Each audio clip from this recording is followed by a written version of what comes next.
La puissance de Dieu. La puissance de Dieu est dans son sanctuaire. Louez-le, Seigneur. La puissance de Dieu. La puissance de Dieu est dans son sanctuaire. Louez-le, Seigneur. Oh, louez, louez. Louez, Hey. louez, Hey. louez-le, Seigneur. Louez, louez, louez, louez. Louez, Alléluia. Alléluia. Louez-le. Louez, louez, louez, louez. Alléluia. Alléluia. Louez-le. Louez, louez, louez, louez. Alléluia. Alléluia. Que les femmes disent, louez, louez, les femmes, les hommes. Alléluia. Les hommes. Alléluia. Louez-le. Que les femmes disent, louez. Les hommes. Alléluia. Alléluia. Louez-le. Que les sœurs disent, louez. Les hommes. Alléluia. Alléluia. Les hommes, je ne vous entends pas. Qu'une femme dise, louez. Les hommes. Alléluia. Alléluia. Louez. Dis le plus fort, ma sœur, louez. Les hommes. Alléluia. Alléluia. Louez. Alléluia. Alléluia. Oh, oh, oh, oh. Alléluia. Alléluia. Magnifique Seigneur, glorieux Seigneur, digne de louange d'être élevé, loué. Alléluia. Alléluia. Je le louerai, que tous ceux qui respirent louent l'Éternel. Alléluia. Alléluia. Louez, louez, louez, louez. Alléluia. Alléluia. Dis louange à l'agneau, louange. Louange. Louange. Louange.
l'agneau.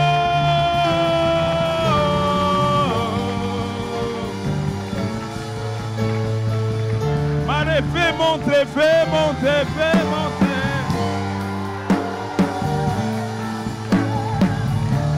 Louange à l'agneau de Dieu.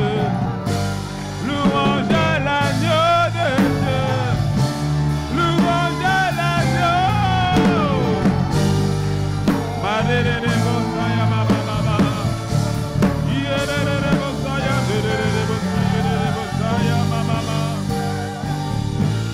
Magnifique Seigneur, Chalele-le-Bosaya, Matsale-le-Bosaya.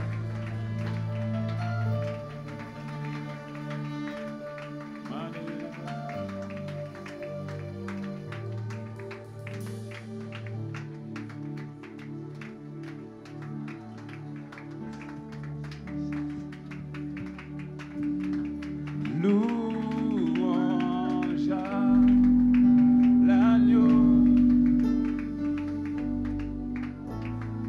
Louange à l'agneau.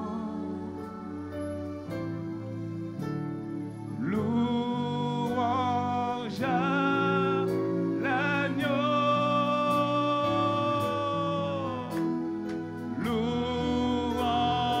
à l'agneau. Louange à louange, louange, louange à l'agneau.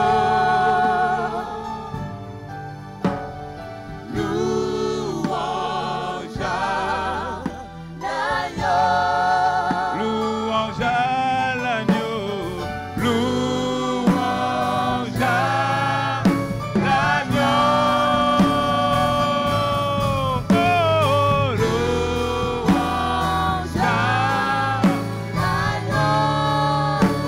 Honneur à Jésus, honneur à Jésus, honneur à Jésus, honneur à Jésus, honneur, honneur à Jésus,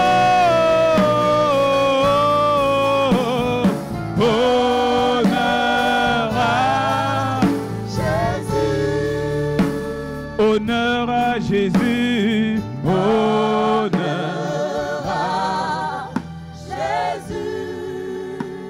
honneur à Jésus, honneur à Jésus, oh, honneur à Jésus,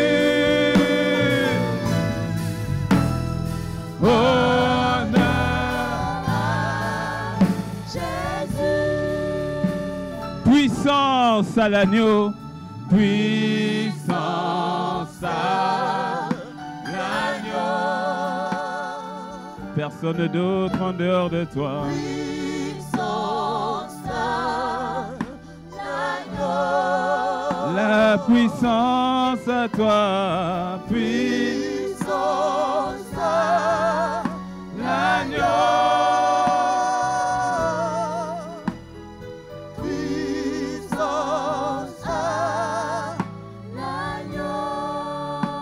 Gloire à notre Dieu, gloire à notre Dieu. Alléluia.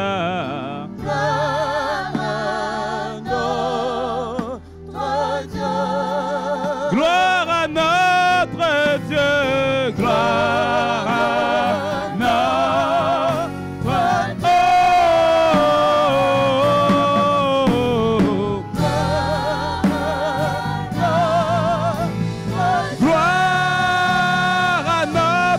Dieu, gloire à notre Dieu.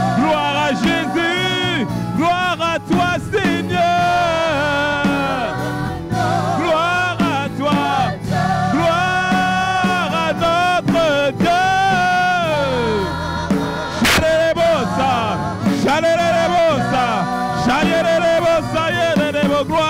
ton nom, maintenant, à jamais. Tu es digne de gloire, tu es digne, gloire à toi. Gloire à notre Dieu. Shaderebo Bayederebo Sayana Baba Baba.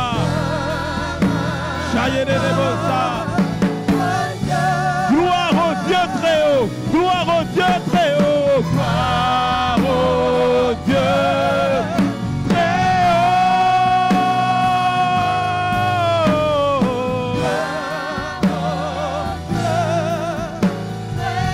Car il est glorieux et digne de Jésus est souverain. Nous élevons vers toi nos mains pour t'adorer. Jésus,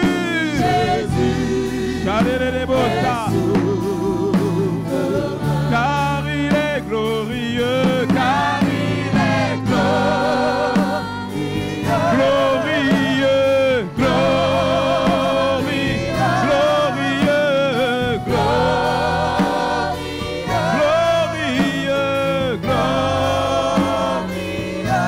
merveilleux,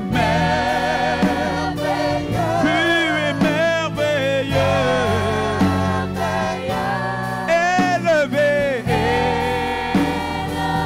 tu es élevé, adoré, tu es adoré, glorifié,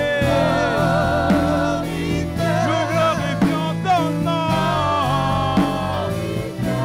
honoré, tu es honoré, l'agneau est sourd, tu es élevé, l'agneau est élevé, tu es élevé, Jésus. L'agneau est élevé. Honoré, honoré es-tu, L'agneau honoré, est honoré. tu es adoré, L'agneau est adoré.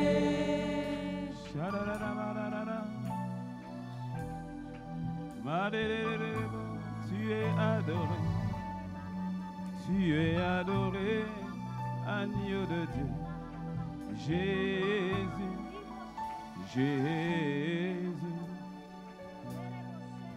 tu es adoré en ce lieu de nos cœurs. Reçois l'adoration qui te revient,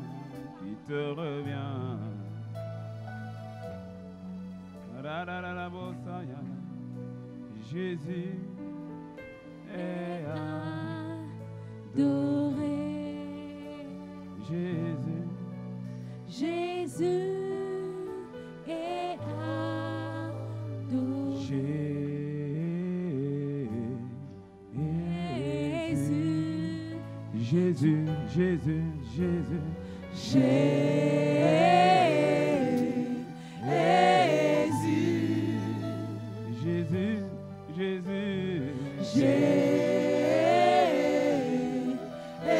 Jésus. Ton nom est adoré, ton nom est murmuré, Jésus.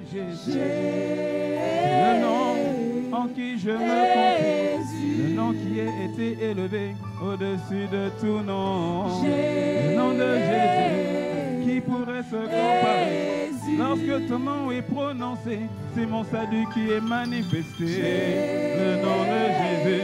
Le nom de Jésus, qui fait trembler l'enfer, c'est le nom de Jésus, qui me donne la vie, c'est le nom de Jésus, qui me donne la paix, c'est le nom de Jésus.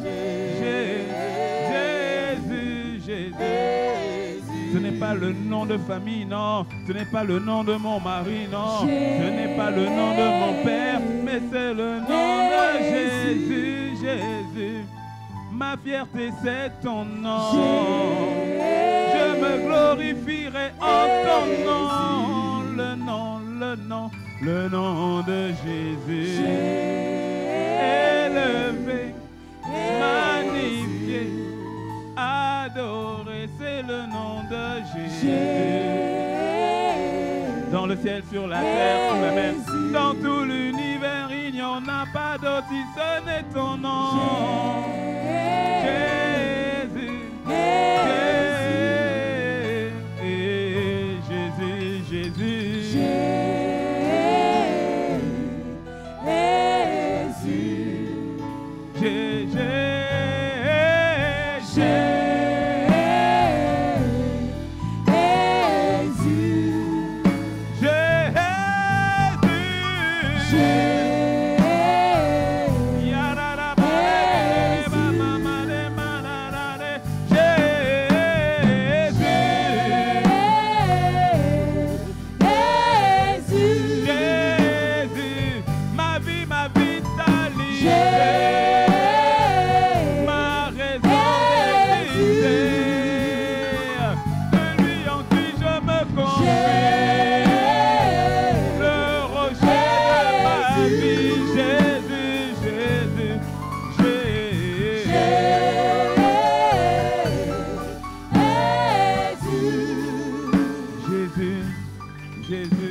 Quelle grâce que d'avoir accès dans ta présence, quelle grâce que d'avoir la révélation de ta personne, quelle grâce que de pouvoir nous tenir devant celui qui est, qui était, qui vient, quelle grâce que de recevoir de toi, Père, quelle grâce que de pouvoir avoir le privilège que de te rendre un culte. Alléluia, quelle grâce, nous sommes honorés, nous sommes véritablement honorés. Merci pour ta magnifique présence, merci pour la grâce que tu nous donnes de nous tenir au-devant de toi. Il y a d'abondantes joies lorsque me dit allons dans la maison de l'Éternel. Des délices éternelles à ta droite. Alléluia. Je suis dans la joie que de me retrouver devant toi avec mes frères et mes sœurs dans la maison de Dieu. Je suis la maison de Dieu et tous ensemble nous formons la maison du Seigneur. Nous sommes véritablement reconnaissants. Merci Saint-Esprit, nous t'honorons, toi qui conduis, toi qui diriges. Esprit de Dieu, que ce culte te soit agréable. Merci Jésus pour ton esprit. La gloire au Père pour l'éternité. Inspire encore ce temps, ce moment, que je n'ai absolument pas à parler de toi, mais que tu sois celui qui parle au travers de moi, que tu t'adresses à chacun de nous, moi le premier. Nous te voulons toi, que nous soyons changés, transformés. De gloire en gloire à ton image, dans le nom de Jésus, nous t'honorons, nous t'élevons, nous te célébrons et nous t'acclamons. Alléluia. Alléluia. Qu'est-ce que quelqu'un peut dire? Gloire à Dieu. Bienvenue encore dans la maison de notre Père, dans la maison du Seigneur. Tu es la bonne personne, au bon endroit et à côté de la bonne personne. Alors, est-ce que tu peux saluer la personne à ta gauche, à ta droite et saluer deux autres personnes que tu ne connais pas avant de prendre place dans sa magnifique présence?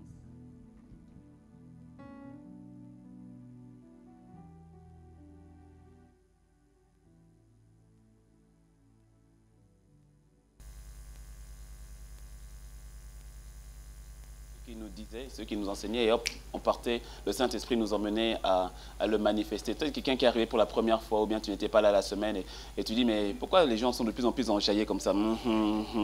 Parce que le Seigneur nous apprend à lui donner un véritable culte. Dis-moi un bon amen.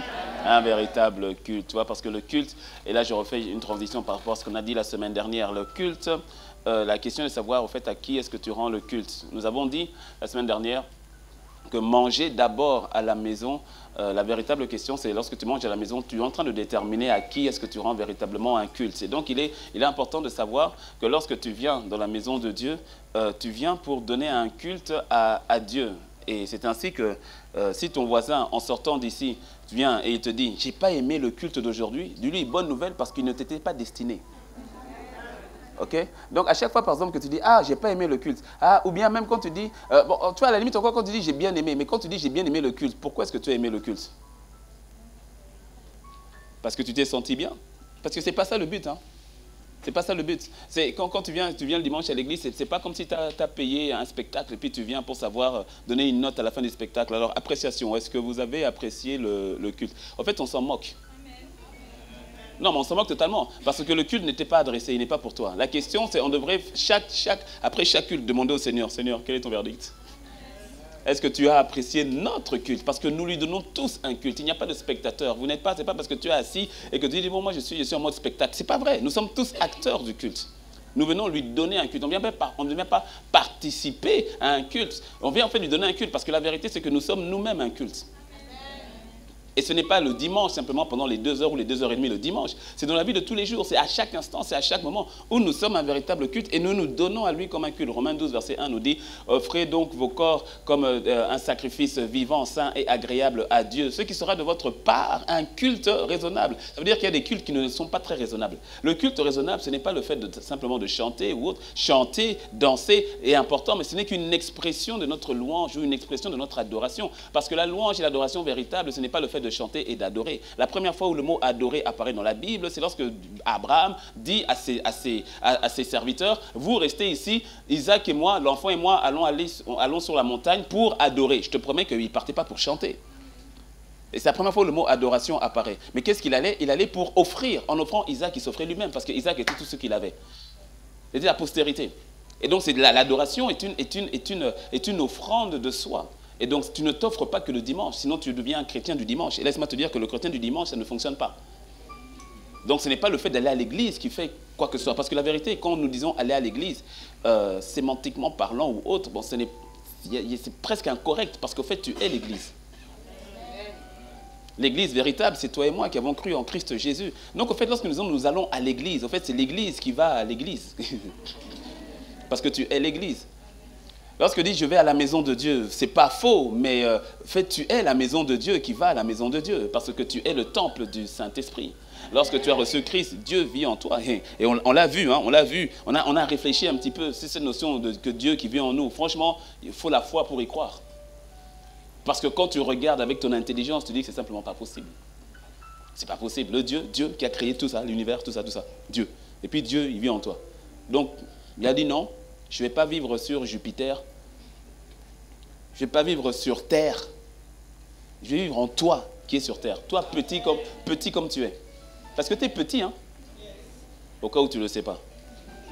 On est trop petit. Non, mais c'est rien que sur l'échelle naturelle des choses. C'est insignifiant. C'est pour ça que dans le psaume 8, David, à un moment donné, il est frappé par cela. Il dit, mais qu'est-ce que l'homme pour que tu te souviennes même de lui. C'est-à-dire que tu te rappelles que j'ai existé. Que suis-je? Pour que tu te rappelles même que j'ai existé. Voici, c'est comme l'herbe qui sort et puis après, qui disparaît. Qu'est-ce que l'homme? Non, pense-y un petit peu, qu'est-ce que l'homme? C'est pour cela, c'est une grâce que Dieu te donne que de pouvoir... C'est une grâce que Dieu te donne que de pouvoir le louer et l'adorer. Non, mais c'est une grâce incroyable. C'est une grâce incroyable. Quand tu comprends cela, alors tu comprends que tu ne peux pas venir le dimanche, d'abord de venir en traînant les pieds. On est obligé de te sortir du lit. Tu comprends pourquoi est-ce que le Saint-Esprit dit au travers de David, je suis dans la joie, lorsque me dit, allons dans la maison de l'Éternel, je suis dans la joie, parce qu'il capte, il comprend, il saisit au fait la grâce que c'est que d'aller dans sa présence. Même si la vérité, c'est que tu n'as pas besoin d'attendre d'être ici pour être dans sa présence. Mais à plus forte raison, quand tu es ici, dois-tu être dans sa présence. Parce que tu fais un déplacement volontaire, intentionnel pour venir dans la maison de Dieu, dans la communion avec tous les frères et les sœurs, pour lui rendre un culte. Et non pas pour te rendre un culte, non pas pour prendre un bon moment, passer un bon moment. C'est pas ça le but, c'est pas ça le but. Le but, c'est que lui soit heureux. Le but, c'est qu'il soit heureux. Raison pour laquelle on vient au culte en se préparant. De la même manière, tu vois, se préparer, Se préparer, ce n'est pas simplement préparer ta tenue, ce qui est une bonne chose, parce que ça dénote, tu sais, là, il y a des personnes qui disent, ah non, bon, moi, j'en fais trop, pourquoi est-ce que je dois m'habiller d'une certaine manière? La vérité, c'est que c'est vrai que c'est pas ça qui fait le culte. Dis-moi amen. Oui, je pourrais prêcher en t-shirt, c'est pas ça qui fait le culte. Mais tu vois, l'attitude de révérence que tu as dans le cœur, d'une certaine manière, tu vas le manifester à l'extérieur. Tu vas le manifester à l'extérieur. Parce que si le président m'appelle et qu'il me dise, j'ai un rendez-vous à 16h tout à l'heure pour aller à la présidence, si je suis en t-shirt, je serai mal à l'aise d'aller. Est-ce que tu me suis? Pourtant, j'ai honoré le rendez-vous, mais moi-même, je serais mal à l'aise d'y aller comme tel. Donc, par exemple, mais si c'est, je sais pas moi, si c'est mon petit frère ou un ami qui me dit d'y aller, si je suis en t-shirt, tant que je suis présentable, je pourrais y aller. Mais par le respect que j'ai de la personne qui m'appelle, je vais m'habiller quand même d'une certaine manière qui, à mon niveau, parce que c'est pour quelqu'un, mettre un beau t-shirt, c'est le maximum qu'il est. Dis-moi un bon amen. Pour l'autre, mettre un t-shirt, c'est le minimum qu'il est. Il peut faire plus. Est-ce que tu me suis? C'est à ce niveau-là où je dis que ce n'est pas tant la tenue en elle-même qui fait la chose. Et pour cela, que tu viennes avec un t-shirt, tant que tu sais que tu as donné le meilleur à Dieu, que tu es présentable, c'est excellent. Dis-moi un bon amen. Oh, j'ai pas entendu ton amen. C'est dans l'attitude au fait qu'il révèle et qui est en parfaite harmonie avec le cœur, en sachant que ce que je lui donne, c'est ce que j'ai de meilleur. Raison pour laquelle tu n'as même pas à te comparer avec ton frère, avec ta sœur sur la tenue vestimentaire. Ah, moi je suis en bomba, moi je suis en cravate, ah, moi je suis en good luck, ah, moi je suis en ceci, en cela. C'est pas ça au fait. C'est Seigneur, je t'ai donné ce que j'ai de meilleur. Et je viens avec tout le respect. Ce que je te donne, c'est le respect qu'il y a dans le cœur. Rappelle-toi, lorsque celui qui est venu avec les offrandes, il est venu avec beaucoup d'offrandes, le Seigneur a dit non, laisse ça, c'est du superflu. Celle qui est venue avec 2 pièces, le Seigneur a dit elle a donné tout ce qu'elle avait.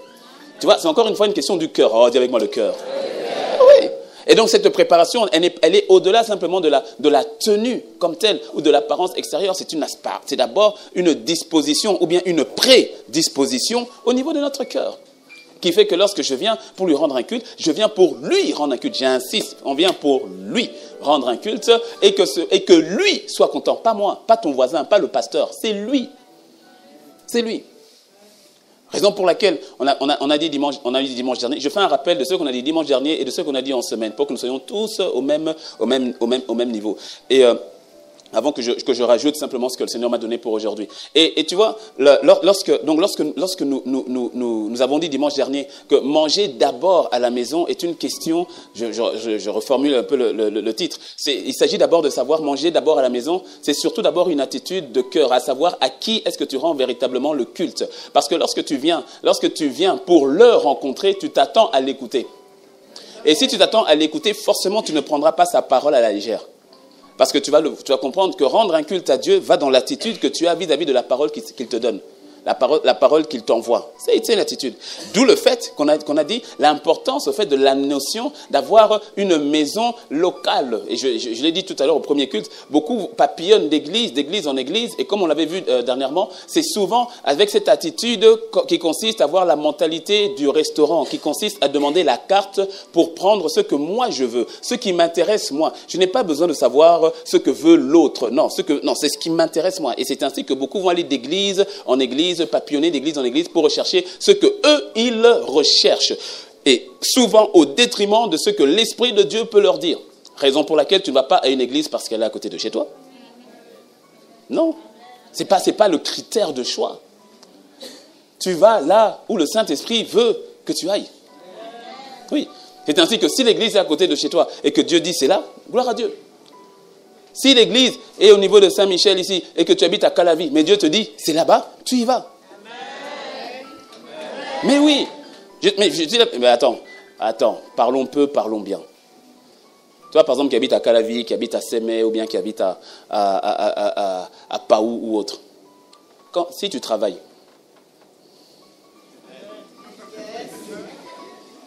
et que ton lieu de travail, tu es à Paou, ton lieu de travail est à Papa. Mais c'est ton lieu de travail. C'est intéressant de voir comment est-ce que tu vas prier Dieu pour qu'il fasse en sorte que toutes les circonstances fassent en sorte que tu puisses aller au travail. Est-ce que tu me suis? Oh, Didi, mais et tu verras même, suis-moi très bien, tu verras même que tu es prêt à voir l'option de déménagement pour te rapprocher de ton lieu de travail. Intéressant, hein? Combien parfois sont prêts à avoir l'option de déménagement pour se rapprocher de la maison de Dieu? Si la distance est un problème. Non, c'est une pensée. Je ne t'ai pas dit de déménager. Je veux simplement t'emmener au fait à la notion au fait de à qui est-ce que tu rends un culte. Pour la question du travail, tu te poses la question. Tu te dis, on peut envisager. Mais pour ce que l'Église, tu dis, ah non, je vais chercher un autre travail. C'est vrai que tu peux avoir aussi l'option de chercher un autre travail. Et bien souvent, le travail où tu es, tu dis, ah là on a trouvé, je sais que c'est là que je vais trouver, je ne vais pas prendre le risque de lâcher là pour ne pas trouver ailleurs. Est-ce que tu me suis? Amen. Quand tu sais que c'est là où Dieu te veut, encore une fois, il s'agit donc de se laisser guider par l'Esprit. L'Esprit de vérité vous conduira dans toute la vérité. L'Esprit de vérité, Jean 14, verset 6, je suis le chemin, la vie et la vérité. La vérité, c'est Christ. Tu l'adoreras. Dieu recherche ceux qui l'adorent en esprit et en vérité. La vérité est une personne. Ce n'est pas un concept, ce n'est pas une philosophie. La vérité est une personne, c'est Christ. L'Esprit de vérité, Jésus entend dire l'Esprit de Christ, c'est-à-dire mon esprit, te conduira dans toute la vérité, c'est-à-dire vers moi. C'est pour ça qu'il a dit, il ne prendra rien de ce qui est à lui. Il prendra de tout ce qui est à moi, il vous l'annoncera. Le Père en sera glorifié. Est-ce que tu me suis? Le Saint-Esprit te conduira là où Jésus veut que tu sois. Et donc, lorsque tu demandes son conseil, il va forcément te conduire là où tu dois être. Alors, je l'ai dit, parce que je sais que quand on enseigne et quand on prêche, et je sais qu'en particulier, ces 3 derniers dimanches ne fait que refléter cette réalité par rapport à l'Église. C'est que tout le monde n'est pas au même niveau, et c'est normal. Et c'est normal. On a ceux qui ne connaissent pas encore le Seigneur, on a les bébés spirituels, on a les jeunes gens, et puis on a des pères.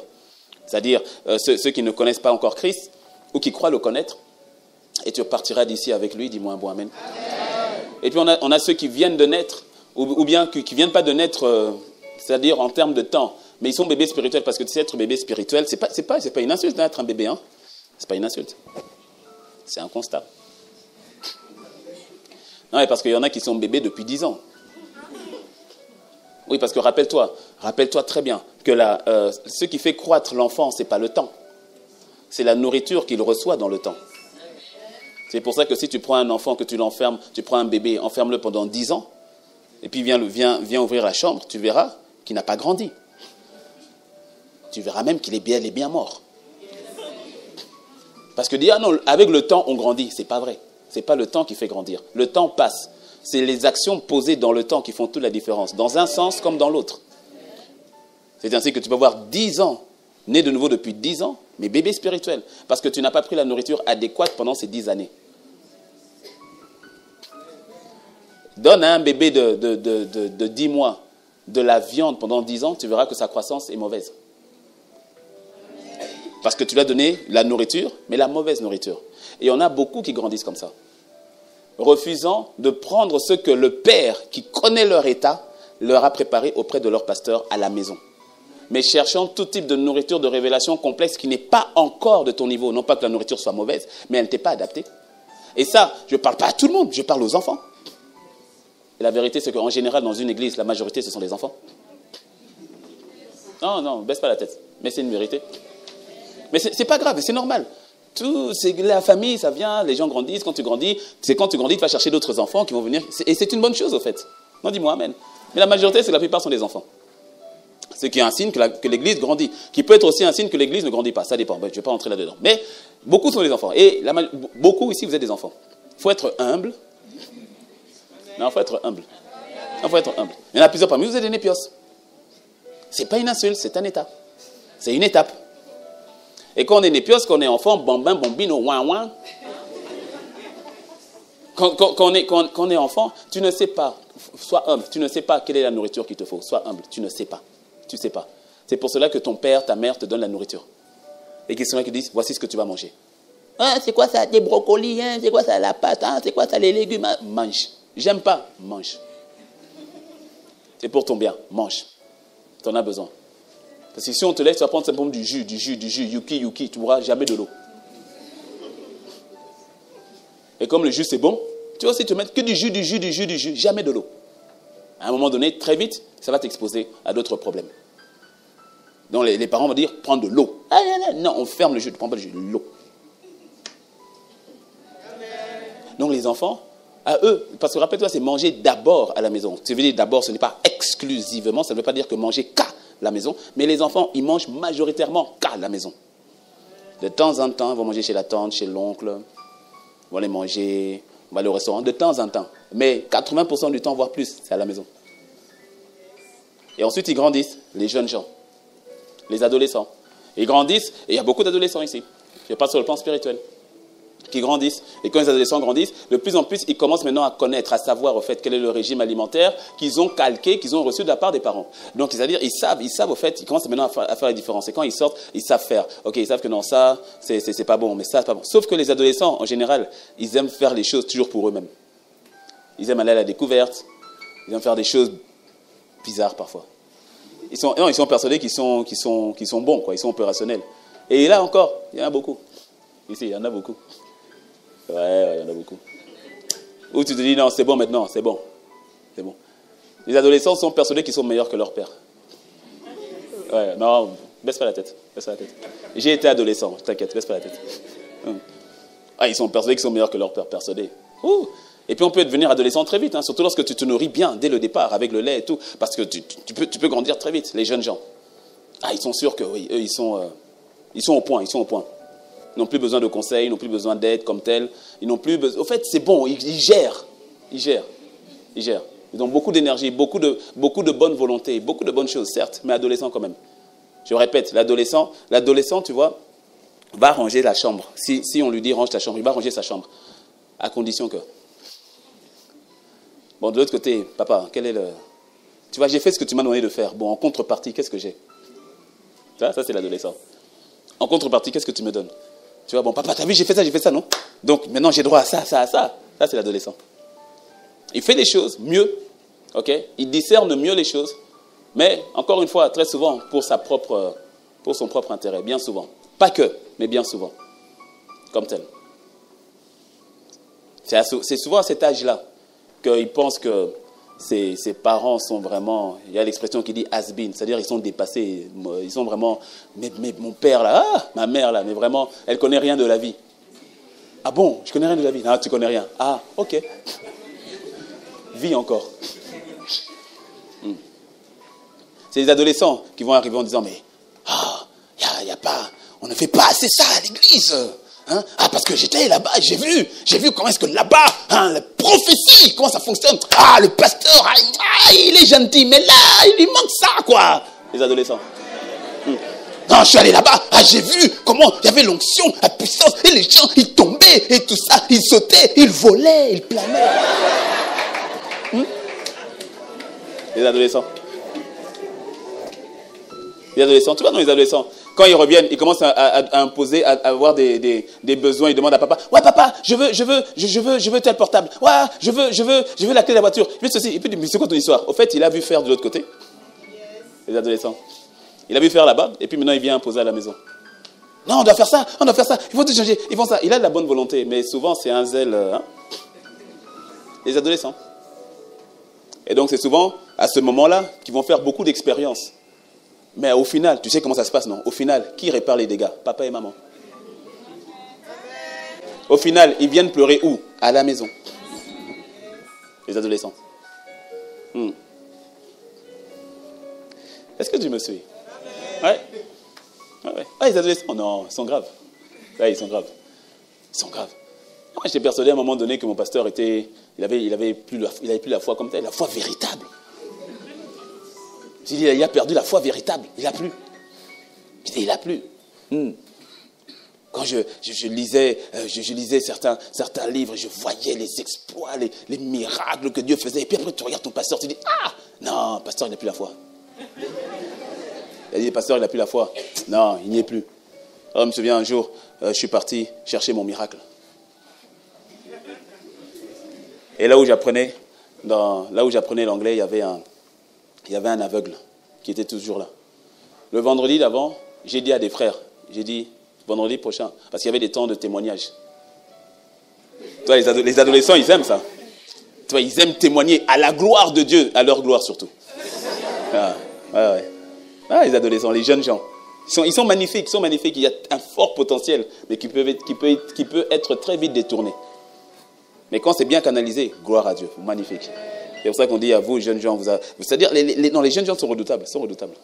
Ah, ils sont redoutables. Ah, ils ont vaincu le... C'est-à-dire, ils sont redoutables. Mais, dis avec moi, mais...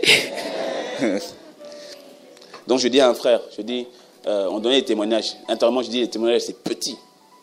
C'est petit. Ah, oui, voilà, j'avais problème de papier et le Seigneur a agi. Je dis, petit. Alors que moi-même, j'ai des problèmes de papier à ce moment-là. Je me dis, petit. Ah, il y a ceci, il a fait, et puis je dis au frère qui est à côté, je dis, vendredi prochain, il ne faut pas manquer. Je viens avec mon témoignage. On arrive le lundi, à la pause. Ce jour-là, j'étais en jeûne. Puis à la pause, donc je ne vais pas manger. Et puis, donc, c'était parce que c'était un aveugle à qui je venais, je donnais des fois de l'argent et tout. Puis je suis venu, j'ai dit, bon, là, le gars, il va voir aujourd'hui. Dans tous les sens du terme, il va voir. J'ai dit, my brother. On m'a dit, t'as dit, c'est toi. Yes, it's me. My brother. Today is your day.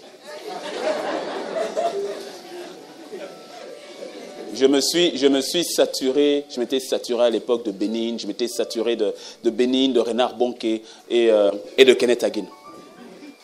Et today is your day. Aujourd'hui, tu vas voir, c'est ton jour aujourd'hui. Je prends la parole que j'avais bien lu dans le livre de Kenneth Hagin, là, Marc 9, 23. Là. C'est celui qui croit. Rien n'est impossible à celui qui croit.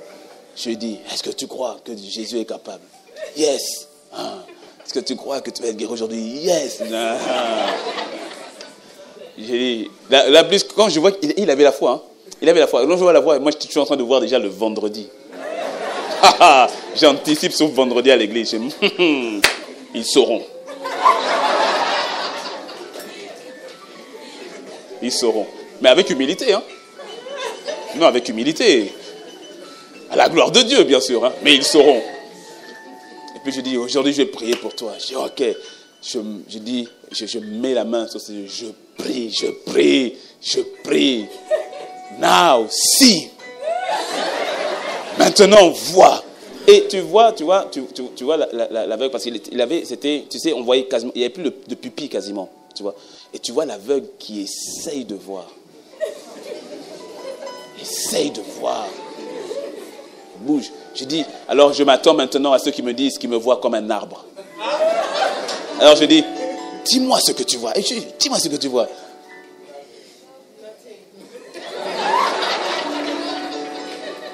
Oui, nothing. Et je dis, t'es sûr que tu n'aperçois pas? Là, quand il a dit nothing, tu sais, j'étais à 100%, c'est descendu à 50 direct. Direct, hein, c'est-à-dire une chute drastique, comme à la bourse. 50. T'es sûr que tu ne vois pas? Il dit, non, c'est comme avant. 25. C'est-à-dire, tu sais, quand tu as la foi en toi-même, quand tu as la foi en ta capacité à prier, tu n'as pas la foi dans la parole, tu as la foi en toi-même qui a la foi dans la parole. C'est pas la même chose, hein? Et puis, donc je prie en langue, et tout, et puis rien, je vois rien. Puis je dis, persévère. L'avantage, c'est que comme il ne me voyait pas, donc je dis, bon, je dois repartir à l'école. Je dois repartir. J'ai fait des cours d'informatique là-bas. Je dis, je vais repartir là, faire les cours là. Et donc, l'avantage, comme il ne me voyait pas, c'est que le lendemain, quand je passe par là, je viens de loin. Je regarde, est-ce que le miracle n'a pas été, tu vas juste te décaler. Donc, je regarde tout là, je suis là, il ne me voit pas. Mais, puis, je dis, toujours pas. Le mercredi, toujours pas. Je fais, bah. Le vendredi, j'ai évité le frère à qui j'avais dit de ne pas manquer vendredi prochain. Non, vraiment, les adolescents, le pire, c'est que j'ai failli, parce qu'on demandait des témoignages, j'ai failli monter. Quand le pasteur demandait, ok, quel témoignage? C'est vraiment, Seigneur, tu m'as épargné. J'ai failli monter pour ce que j'avais dit aux frères. Au fait, je voulais dire sur l'estrade que le témoignage est en cours. Mais vendredi prochain, non, les adolescents, sauf que tu vois, quand on levait la main, j'avais levé la main, quand on lève la main, sauf que le pasteur ne m'a pas pointé. S'il m'avait pointé, c'était pour monter, pour dire, il y a un témoignage en cours. Vendredi prochain, ne manquez pas. Je vais ramener le témoignage et vous allez voir ce que Dieu est capable de faire. Je crois que Dieu m'a épargné. Les adolescent. Est-ce que tu me suis?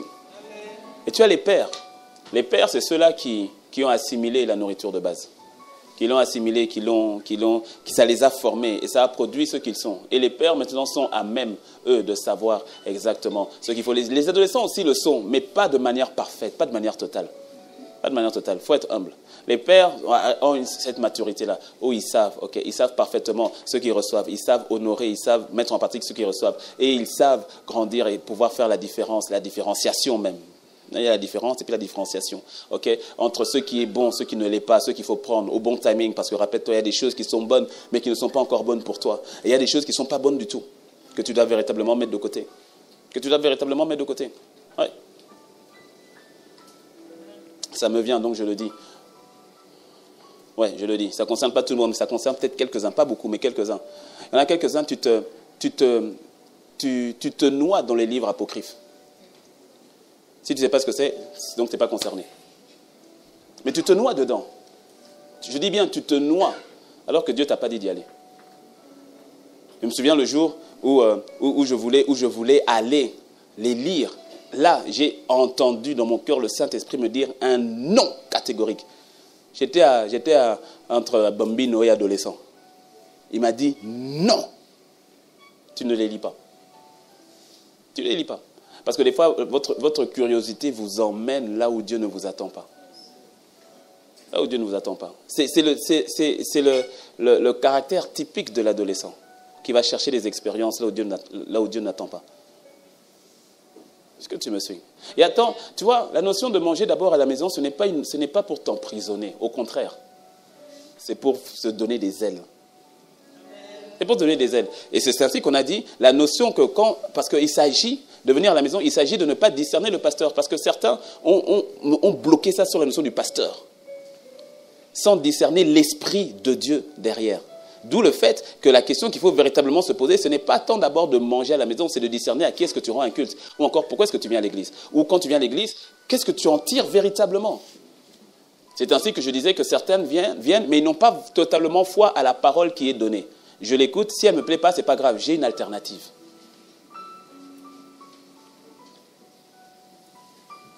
Est-ce que c'est beaucoup plus clair maintenant? Et donc la notion de culte, lorsque nous venons, le culte que nous donnons à Dieu, le culte que nous lui emmenons est important, il est capital. Il est capital. Et c'est ainsi que le Seigneur nous a parlé par rapport à Ésaïe 29, verset 13.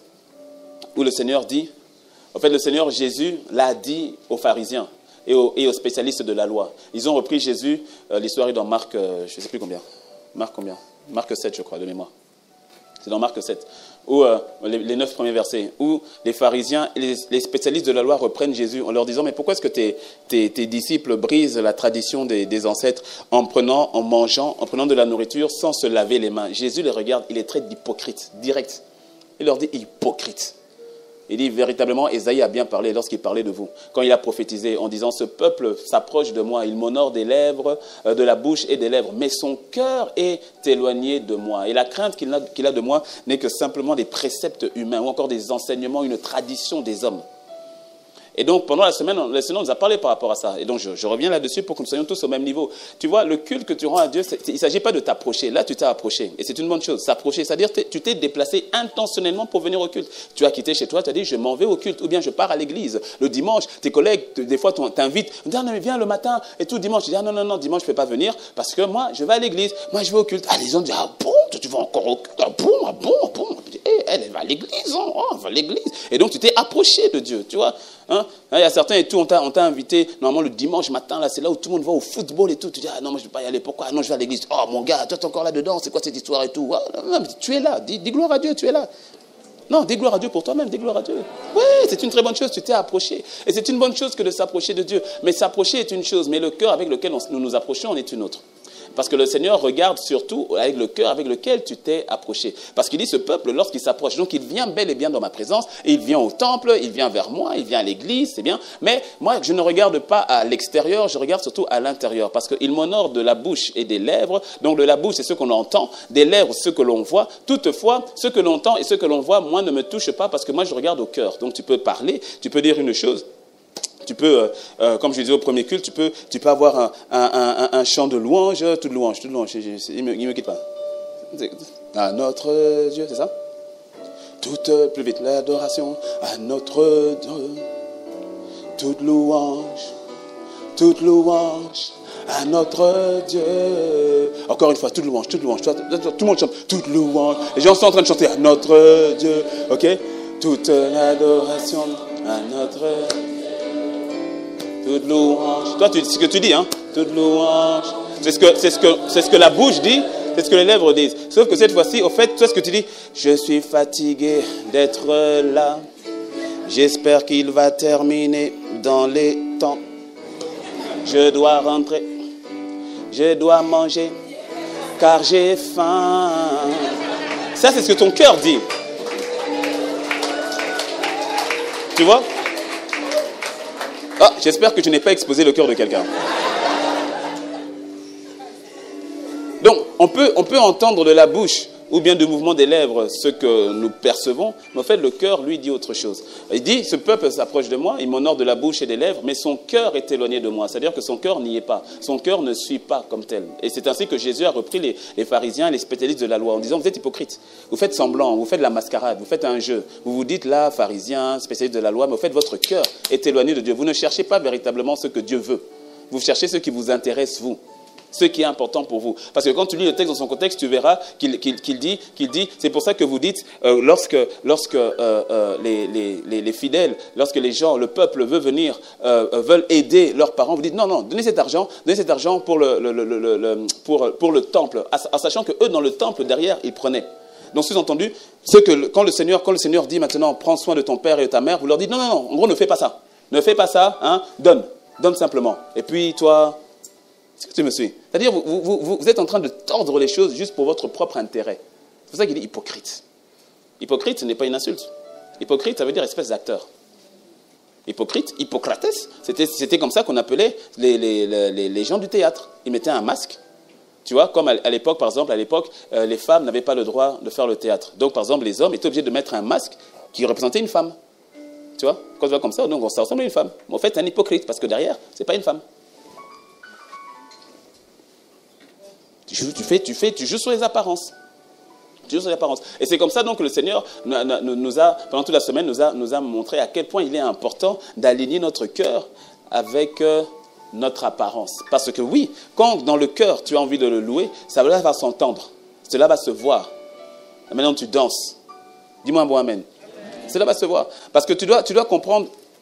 Tu dois comprendre que nous devons saisir l'importance qu'il y a dans lui donner un culte. Je reviens là-dessus, dans le fait de lui donner un culte. Quand tu donner un culte à Dieu, il y a plusieurs niveaux dans le temps de culte que nous avons. Je vais juste segmenter pour que tu comprennes la notion du culte que toi et moi nous donnons à Dieu. Pendant le temps de louange, par exemple, c'est le culte que tu lui donnes. La louange que tu lui donnes là, c'est le culte que tu rends à Dieu. Dis-moi un bon amen. Oui, pendant le temps de louange. Pendant le temps de louange, tu le loues pour ce qu'il est, tu le loues pour ses bienfaits, tu le loues pour sa bonté, tu le loues pour sa fidélité. La louange que tu lui donnes, c'est le culte que tu es en train de lui rendre. Ce n'est pas un échauffement, la louange. Tu vois, c'est le lead, le frère ou la sœur qui est ici n'est pas un chauffeur de salle. Il t'encourage à ce que tu puisses être dans les meilleures dispositions possibles pour le louer. Mais la vérité, c'est que la louange, la responsabilité de la louange t'incombe à toi. C'est pas à la chorale qui est ici, c'est toi. Et pour cela, la vérité, qu'il y ait instrument ou pas, qu'il y ait choriste ou pas, tu le loues quand même. Tu le loues quand même. Ça donne une prédisposition pour t'emmener à le louer. Parce que bon, ça, on l'a vu pendant la semaine, on va encore revenir. Je le dis déjà, vendredi prochain, on va continuer dans la même dynamique que vendredi dernier. C'est-à-dire vendredi prochain, on est là de 18h à 22h et on va continuer sur les autres points par rapport à l'expression de culte. On en a vu 2, il en reste encore 5. Dis-moi un bon amen. Donc, dis à ton voisin, ne manque pas vendredi. Prends bien son visage pour voir si vendredi il sera là. D'ailleurs, toi-même qui as pris le visage, assure-toi d'être là pour vérifier que vendredi il était bel et bien. Ok, donc il y a la louange pour un gain de temps. La louange, je mets l'adoration, ok? C'est la notion de le louer, la notion de l'adorer. C'est ce que tu lui donnes, c'est ce que tu lui apportes quand tu viens dans cette attitude de louange, de cette attitude d'adoration. C'est ce que tu lui présentes. Et tu vois, il ne s'agit pas de savoir si toi tu es content, c'est si lui il est content. C'est pour ça qu'on ne chante pas les chants qu'on veut chanter. Peut-être que tu ne le sais pas, j'ai déjà dit, mais peut-être que tu sais quand par exemple, les prédicateurs, en tout cas en ce qui me concerne, quand je monte ici, je ne prévois pas au fait le chant que je vais chanter. J'en sais rien. J'en sais strictement rien. Tu serais venu au premier culte, je ne sais même plus qu'est-ce qu'on a chanté au premier culte, mais ce n'est pas ce qu'on a chanté au deuxième culte, avant le message. Pas la même chose. Parce qu'il ne s'agit pas de chanter ce que j'ai envie de chanter, ou de chanter simplement ce que j'ai programmé de chanter. Il s'agit de chanter ce que lui, il va entendre, ce qu'il veut recevoir. C'est ainsi que quand tu es dans sa présence, tu entends un son qui monte. Et il ne part pas. Tu poses la question à cet esprit. Tu as la paix, tu sens que c'est ça. Tu le lui donnes. Tu le lui donnes. Que ce soit une mélodie que tu aimes ou une mélodie que tu n'aimes pas. Parce qu'il y a des mélodies qu'on aime moins que d'autres. Ouais, il y a des chants qu'on aime moins que d'autres. Mais tu le lui donnes. Parce que c'est ce que lui, il veut entendre. C'est ainsi que parfois, il y a à plusieurs reprises, les personnes à qui le Seigneur ouvre les yeux, à plusieurs reprises, dans différentes églises, différents témoignages que je peux entendre, où il y a des moments où les anges sont tristes. Où les anges sont tristes. En fait, le Seigneur leur montre comme ça. En fait, ça montre en fait le cœur de Dieu qui est parfois attristé. Ou lorsque on est en train d'adorer, et à cause du temps, à cause du timing, on atterrit. Quand on dit atterrissage, dans notre jargon, ça veut dire il faut stopper le moment pour entrer dans une autre partie du culte. Et il y a des fois où le cœur du Seigneur est tellement attristé. Il est tellement attristé. Pourquoi? Parce que cette louange, cette adoration lui plaisait, c'est ce qu'il voulait. C'est ce qu'il voulait. Et donc des fois, certaines personnes le voient avec des anges qui étaient en joie, qui dansaient pendant le temps de louange, d'adoration. Et puis tout à coup, dès qu'on atterrit, ces anges sont tristes. Ils sont tristes. Parce que le cœur de Dieu, à ce moment-là, est triste. Le Saint-Esprit a été attristé. Si le Seigneur, laisse-moi te dire, je préfère déjà te prévenir. L'Église, dis-moi amen. Amen. Non, je préfère déjà te prévenir. Dans la dimension où l'on va, je sais qu'on va commencer à perdre pied par rapport à la tournure des cultes. Je sais. Et je sais que certains seront de plus en plus mal à l'aise. Donc, en fait, la raison pour laquelle le Seigneur m'emmène à enseigner ces choses, c'est pour que quand les choses seront manifestes, tu sois prévenu. En fait, avant d'agir, il envoie toujours sa parole. Il envoie toujours sa parole. Il veut nous emmener dans un culte qui lui plaît à lui. Alors, je ne sais pas comment. On est en chantier, on avance avec lui. Je ne sais pas comment les tournures que ça prendra, mais en tout cas, ce sont des cultes où lui, il est content, pas toi. Lui, il est content. Maintenant, si lui, il est content, normalement, tu le serais aussi. Voilà. Mais c'est ce que lui, il veut. C'est ce que lui, il désire. C'est ainsi que des fois, pendant le temps d'adoration, tu ressens le besoin de t'agenouiller. Agenouille-toi, mon ami. Oh, mais qu'est-ce que les gens vont penser? Qu'est-ce qu'ils vont dire autour de moi? Agenouille-toi. Et il ne s'agit pas... Non, je te dis la vérité. Moi, j'avais ce problème au départ. Ah ouais, moi, pour m'agenouiller, les genoux, là, cimentés. Au début, non, pour m'agenouiller, c'est compliqué. Ah non. C'est toujours, bon, qu'est-ce que les gens vont penser? J'ai pas envie. Qu'est-ce que le teinturier va penser? Ah oui, parce que les genoux, après, ils vont avoir toujours des taches sur les genoux. Il va dire, c'est quoi le problème? Tu vois? Mais tu vois, il y a des fois où le Seigneur des fois, il ne te demande même pas que tu dises quelque chose. Il veut juste que tu prennes une position. Et donc, quand ça vient, tu as le doute, tu lui reposes la question, tu ressens encore, tu as la paix, fais-le. Mon ami, fais-le. Quand tu ressens, pendant le temps d'adoration, de lever les mains. Pourtant, personne n'a levé les mains. Mais à toi, il dit, lève les mains. Fais-le. Fais-le. Il y a des fois, pendant les temps de prière, tu sais, quand tu diriges le temps de prière et autres, tu vas avoir cette relation verticale avec le Seigneur, avec l'Esprit, et en même temps horizontale parce que tu es en train de diriger. Donc tu ne peux pas te laisser te perdre, parce qu'en même temps tu as responsabilité, entre guillemets, en tout cas jusqu'à un certain niveau, pour pouvoir emmener les autres selon l'Esprit de Dieu. Mais il y a des fois où je suis ici et pendant les temps de prière, et je demande une directive au Seigneur. Et des fois il me dit ouvre les yeux. Et quand j'ouvre les yeux, je vois peut-être parfois une personne en train de faire un geste. Et puis je vois de l'autre côté de la salle, quelqu'un qui fait un geste. Et Saint-Esprit me dit, c'est le geste que je veux que tu fasses. Et puis quand il me dit, fais-le. Quand je le fais, ça prend toute la salle. Mais ça veut dire que si le frère ou la sœur n'était pas conduit par l'esprit, ne s'était pas laissé aller par l'esprit pour faire ce simple geste et autres, je n'aurais pas vu ce geste. Est-ce que tu me suis? Ah oui. Il y a des fois, mais au-delà du fait de faire quelque chose pour que les autres suivent, ce n'est pas le but. C'est de faire ce que Dieu veut que tu fasses. Ouais. C'est ce qu'il veut que tu fasses. Et tu vois, laisse, il te dit, lève les mains.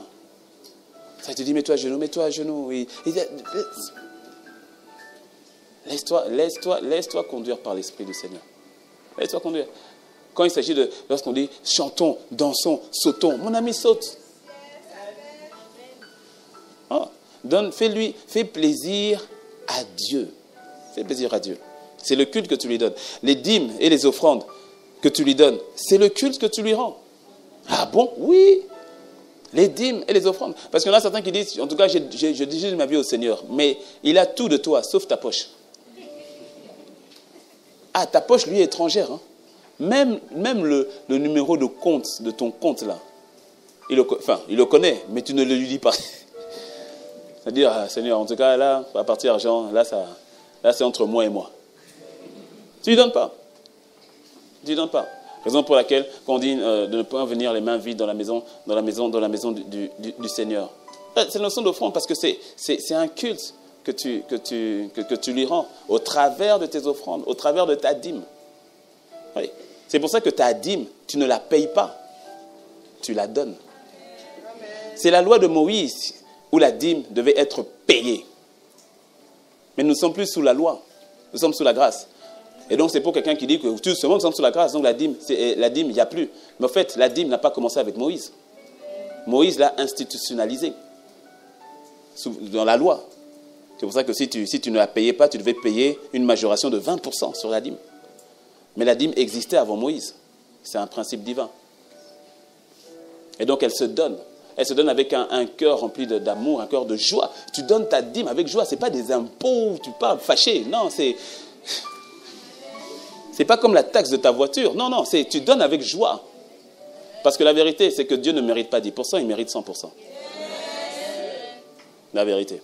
Qu'est-ce que tu n'as que tu n'aies reçu? Tout ce que tu as vu vient de lui. Il mérite tout. Il mérite tout. Donc, il y en a plusieurs ici, comme moi, qui d'ailleurs donnent plus que 10% en termes de dîme. C'est un plaisir. Et c'est pour ça que quand vient le temps de la dîme, tu donnes la dîme, c'est 10%, mais attention aux précisions, c'est les premiers 10%. Pourquoi? Parce que Dieu est le premier. Au commencement, Dieu. Ouvre ta Bible, Genèse 1:1, tu verras, il est écrit au commencement. Oui, c'est Dieu, c'est pas toi, c'est pas moi, c'est lui. Au commencement, Dieu. C'est pour ça que tu lui donnes les 10 premiers pourcents. Dis ton voisin. Oui. Parce que ton voisin, pas toi, mais le voisin à qui tu as dit là. Le voisin, il a son argent. Il fait d'abord toutes les courses qu'il doit faire, tous les besoins à la maison, tout cela. Et puis maintenant, il avait 100 000, il a fait tous les courses.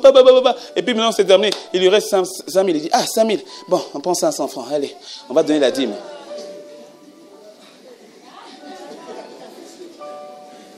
C'est de l'arnaque spirituelle.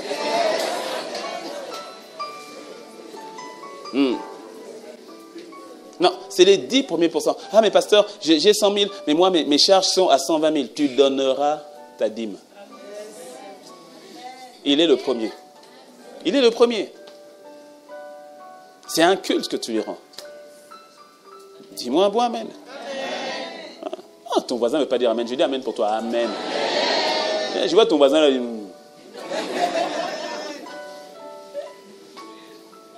Tu lui donneras ta dîme. Et d'ailleurs, quand c'est le moment pour ta dîme, c'est pas en désordre que tu viens de donner le dimanche. Non, c'est quelque chose que tu as préparé. Ah oui. Et quand tu as l'argent en espèces, parce que la majorité, quasiment tous nous donnons en espèces. Mais quand tu es en espèces, mais tu prends le temps de t'assurer de donner les meilleurs billets. Non, mais c'est une question d'honneur. Tu ne vas pas sortir le billet où tu sais que même là, devant, là, on va questionner ton billet. Et puis dire, bon, comme je ne peux pas utiliser ce billet, on va donner à Dieu. Dieu comprend.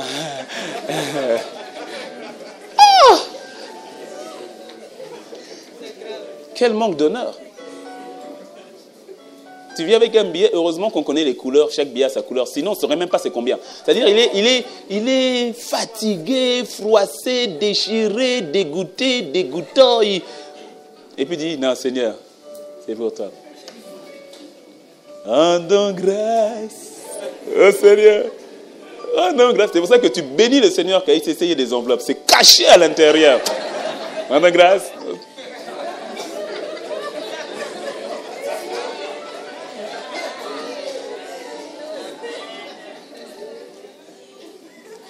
Quand tu as les billets, tu regardes, tu cherches les meilleurs billets, ceux qui sont, tu vois, nickel, ceux qui sortent de la banque. C'est ça que j'ai dit, Seigneur, non, ça c'est pour toi, ça c'est pour toi, ça c'est pour toi. Et des fois, je ne sais pas si c'est déjà arrivé où le billet là, il est tellement mauvais, tu dis non, je dois chercher, je dois le changer. Ouais. Quelqu'un va dire, ah, mais pourquoi t'as fait trop? Non, c'est l'honneur. C'est une question d'honneur. Pourquoi? Parce que tu vois, si tu le faisais à une autorité, c'est ce que tu ferais. Oui. J'ai déjà vu certaines personnes qui sont venues, ah, c'est pasteur, j'ai vraiment eu à cœur et tout ça, et ils donnent. J'ai remarqué, 9 fois sur 10, les billets sont des billets neufs. Amen. Bon, si tu fais ça à un homme, à plus forte raison, au Dieu de l'homme, donne-lui le meilleur. Ça peut te paraître être anodin, mais quand tu le fais, le Seigneur voit ton cœur. Et ça le touche. Il dit, ah, elle a pris le temps. Ça, parce que des fois, ça te prend du temps. Elle a pris le temps. Elle a pris une enveloppe. Une fois, je sais pas, quelqu'un va dire, j'en fais trop. Non, écoute, même l'enveloppe, tu t'assures, parce qu'il y a des enveloppes un peu chiffonnées. Et puis, je dis, non, il faut une enveloppe nickel, clean, parfaite. Tu prends le temps. Ça m'est arrivé déjà de faire une rature sur l'enveloppe. Ah, je suis embêté, changer notre enveloppe. En fait, pourquoi je veux honorer Dieu. C'est un culte que je lui donne. C'est un culte. Je viens à l'église, c'est pas autant les offrandes, je dis, ah, bon, on va chercher quoi? Qu'est-ce qu'on va donner? Ah, je ne sais pas. J'ai lu une histoire à l'église. Et puis c'est le temps des offrandes. Puis quand c'est le temps des offrandes, et puis il y a un frère le frère dans son offrande, donc il prend son offrande et tout. Et puis il y a un frère qui le regarde à côté. Et puis juste avant, donc il prend son offrande, on va prier, on prie. Et puis juste avant d'aller aux offrandes, le frère qui est à côté lui dit, mon frère, tiens. Et puis il lui donne un billet de 10 000 francs. Il dit, oh, et on tient. Et puis il prend. Puis il dit merci. Puis il se dit, bon, qu'est-ce que je vais faire? Je vais seulement mettre dans je ne sais pas pourquoi il m'a donné, mais je vais mettre dans le panier. Donc on danse et tout cela, on arrive. Ah, il met sa pièce et puis il met le billet de 10 000 francs. Puis attends. Et puis à la fin du culte, il dit, mais mon frère, il dit, mais pourquoi tu m'as donné le billet de 10 000 francs? Il dit, hey frère, c'était pas à moi, c'est à toi. Quand tu as pris ta pièce, c'est tombé de ta poche.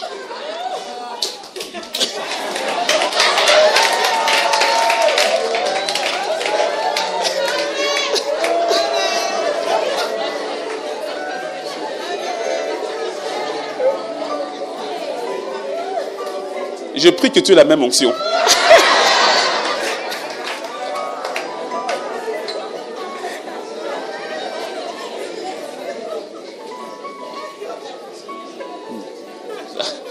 Donne à Dieu le meilleur. Dis-moi amen. Donne-lui le meilleur. Non, ne retiens pas. Donc lui qui avait prévu de donner 100 francs, il a donné 10 100 francs. Gloire à Dieu. Amen. En tout cas, il a donné en dansant, il était content. À ce moment-là, le Seigneur a vu le cœur. Alléluia. La table du Seigneur que nous partageons, la table du Seigneur, c'est aussi une adoration. C'est un culte que nous rendons à Dieu. Lorsque nous partageons la table, parce que tu vois, partager la table, en deux, trois mots, partager la table, au fait, est un signe d'adoration. Pourquoi? Parce que nous reconnaissons celui qui nous invite à sa table pour supérieur à nous. Est-ce que tu me suis? Et donc, ce qui fait que l'esprit qui nous invite à sa table, qui nous convoque à sa table, en prenant le corps et en prenant le sang, nous reconnaissons la valeur du sacrifice et l'esprit qu'il y a derrière, à savoir Christ lui-même. Est-ce que tu me suis? C'est une adoration. Raison pour laquelle, quand nous venons à la table, nous venons et nous assurons d'avoir le cœur qui n'a rien à se reprocher. Nous nous assurons de venir tout entier, irréprochable devant le Seigneur. Et nous sommes irréprochables par son sang. Dis-moi un bon amen. Mais c'est-à-dire que nous venons en n'ayant rien qui puisse parler contre nous. C'est une adoration. C'est une manière de dire, Seigneur, je m'offre en sacrifice à toi de la même manière que tu t'es offert en sacrifice à moi. C'est une adoration. Raison pour laquelle, fais attention à la table à laquelle tu te rends. Je parle la table où il y a un sacrifice. La vérité, c'est qu'il n'y a qu'une seule table de sacrifice à laquelle tu es appelé à te rendre. C'est celle que nous faisons ensemble, autour du sacrifice de Jésus. Toute autre table, c'est une table de sacrifice aux démons. Il n'y a pas d'alternative. Si ce n'est pas Christ, c'est les démons. C'est ainsi, tu comprends maintenant pourquoi est-ce que lorsque tu as les occultes, les féticheurs et autres qui vont toujours te pousser à faire un sacrifice. Pourquoi? C'est pour te faire participer à la table des démons. Parce que lorsque tu vas à un sacrifice et qu'on dit oui, achète le mouton, achète le poulet, fais ceci, et puis on fait le sacrifice, et puis on te dit mange. Quand tu manges là, tu viens de participer à la table des démons. Donc tu viens de te soumettre à un autre esprit qui n'est pas l'esprit de Dieu. Est-ce que tu me suis? Je ne comprends pas qu'on dit on va dire, ah mon pasteur, bon, c'est juste, c'est traditionnel. Ah bon? Ah ouais? Qui t'a menti? Non, c'est traditionnel. Bon, on dit, il faut prendre le sacrifice, on fait le sacrifice, et puis bon, la tradition, on veut maintenant qu'on mange. Et tu crois que c'est juste manger là? Vraiment? Le sacrifice a été fait à qui? Il n'a pas été fait à Jésus. Il n'a pas été fait à Dieu. Ce n'est pas possible. Parce qu'aujourd'hui, le seul sacrifice que Dieu a créé, c'est le sacrifice de son Fils. C'est fini le sacrifice des moutons, de tout cela. C'est terminé. Les bœufs là, c'est fini. Le seul sacrifice agréé, c'est le sacrifice de son Fils. Raison pour laquelle nous mangeons son corps et son sang. Ah, tu n'as pas vu la portée spirituelle qu'il y a dans la table du Seigneur? Mon ami, c'est une portée terriblement spirituelle. Terriblement spirituelle. Et Satan la connaît. C'est pour ça qu'il l'imite de l'autre côté. Et qu'il fait une contrefaçon. La table à laquelle tu vas manger autour du sacrifice qui est mise, tu te soumets à l'esprit qui t'a appelé. Que tu ne sois point trouvé à aucune forme de table de démon. Donc dis-moi un bon amen. Amen. Il y a quelqu'un qui doit même se repentir. Je dis ça, pendant que je dis ça, je sens qu'il y a quelqu'un qui dit « Ah, malheur à moi ». Répands-toi. Confesse. Ah ouais. Il y a tellement de choses qui sont transmises. De la même manière, tout à l'heure, la sœur Laurette, quand on a pris la table et qu'elle priait, et donc tu vois, il y a la notion de la transmission. Quand on dit « Seigneur, maintenant nous prenons ton corps, donc c'est ta vie, nous avons pris ton sang », c'est une alliance, parce que c'est une alliance. Quand on te dit « mange ceci et puis bois ceci », mais tu crois que c'est quoi? C'est une alliance. On est en train de faire une alliance. Alors tu te dis, non, moi je n'ai rien eu. Mais sauf que tous ceux qui sortent de toi, ils sont sous cette alliance-là. Dis-moi un bon amen. Et ils sont sous cette alliance-là. Tes enfants, ceux qui sortent de tes entrailles. Mais tu les as mis sous cette alliance-là. Comme tels. Parce qu'ils sortent de toi. Ce que tu manges, au fait, nous sommes ce que nous mangeons. Ça fait partie intégrante de nous. C'est pour cela que Jésus dit, mangez-moi, dans Jean 6. Celui qui ne mange ma chair et ne boit mon sang n'a pas la vie éternelle. Qu'est-ce qu'il est en train de dire? Il est en train de dire qu'il y a une dimension de la vie éternelle qui vous est implémentée lorsque vous mangez physiquement pour que cela vous atteigne comme tel. C'est Jésus qui le dit dans Jean 6. Et donc, quand tu te... Raison, d'ailleurs, je fais une autre parenthèse, raison pour laquelle tu dois tout faire pour ne jamais t'exclure par rapport à la table. Par notion de discipline interne à un pasteur chrétien, nous demandons à tous ceux qui prennent la table qu'ils soient baptisés d'immersion. Parce que le baptême par immersion n'est pas une option, c'est une ordonnance. Et cela est un témoignage public que véritablement, ce que tu dis dans le cœur, nous le voyons, tu l'as accepté ouvertement, comme tel. Mais je t'encourage véritablement à ne pas te soustraire par rapport à la table. Là, bientôt il y aura une session de baptême. Si tu n'as jamais été baptisé par immersion, je t'encourage véritablement à le faire. Dès que tu entendras l'annonce ici, je t'encourage à t'inscrire et à le faire. Et quand tu es baptisé par immersion, tu dois être mal à l'aise. Mais vraiment, quand on dit mal à l'aise, c'est-à-dire que tu ne dois pas accepter le fait que la table vienne et puis pour une raison ou pour une autre, toi tu restes assis. Mais non. Mais non. Laisse-moi te chatouiller un petit peu par rapport à ça. Si, quand on dit, tu es baptisé par immersion et tout, la table, c'est le temps de la table, tu restes assis, je remets en question le culte que tu es en train de rendre à Dieu. Parce que la raison là qui te pousse à rester assis dénote que ton culte n'est pas parfait ou n'est pas complet. Parce que déjà, sur le point de la table, tu ne l'as pas rendu un culte. Donc ça veut dire qu'il y a une situation qui bloque au fait le culte parfait que tu es censé lui rendre. Raison pour laquelle, à un passant chrétien, pas contrairement, toutes les églises fonctionnent de leur manière, mais en tout cas, ICC, la table du Seigneur, on la partage tous les dimanches. Parce que c'est aussi un bon baromètre pour toi-même, pour savoir quelle est la qualité du culte que tu es venu rendre le jour même, là, aujourd'hui. Donc aujourd'hui, tu n'as pas pris la table tout à l'heure, pendant la table, tu es resté assis pour la raison que tu sais. Sache que la raison qui t'a poussé à rester assis, c'est ce que le Saint-Esprit met la lumière là-dessus pour te dire que ton culte est imparfait à cause.